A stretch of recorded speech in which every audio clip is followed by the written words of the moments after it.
Le musée McCord célèbre la vie d'hier et d'aujourd'hui. Sa collection d'archives textuelles compte des pièces uniques. Une partie de ses milliers de documents sont numérisés et rendus publics grâce au soutien de la financière Sun Life.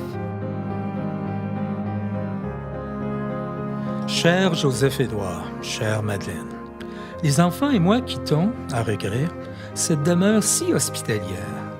Depuis des années, amis et parents nous disaient les merveilles de votre camp. Le calme de ses lacs, sa belle nature sauvage, ses vues exceptionnelles et son chalet si intelligemment construit.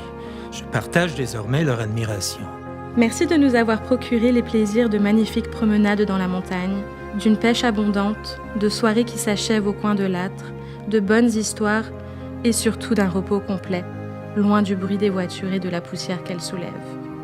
Je garde en mémoire ces moments exquis, mais trop brefs, dans ce décor dont le charme n'a d'égal que celui de nos hôtes. Ce séjour éveille aussi maintes souvenirs. Charlevoix, Baie-Saint-Paul, Saint-Urbain, la rivière Malbaie et la Galette sont autant de lieux liés au jour de notre jeunesse. En promenant ma chaloupe sur le petit lac Malbaie, je me suis rappelé les récits de Stanislas Perrault, nous racontant ses voyages de Saint-Étienne-de-la-Malbaie à Chicoutimi. En passant à quelques pas de ce site, s'imagina-t-il alors que toi, son fils aîné, nommé ministre de la colonisation des mines et les pêcheries en 1919, tu t'intéresserais tout particulièrement à cette région de notre province et à son parc des Laurentides?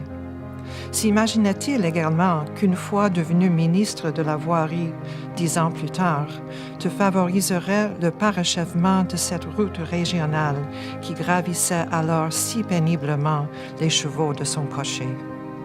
Ainsi, le passé se joint à l'avenir, tout en jouissant du présent, rendu si agréable par vos délicates attentions.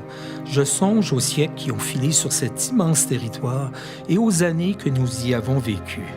Le temps écoulé n'est pas parvenu à diminuer la flamme de notre amitié, qui demeure notre meilleure joie, notre lien le plus précieux.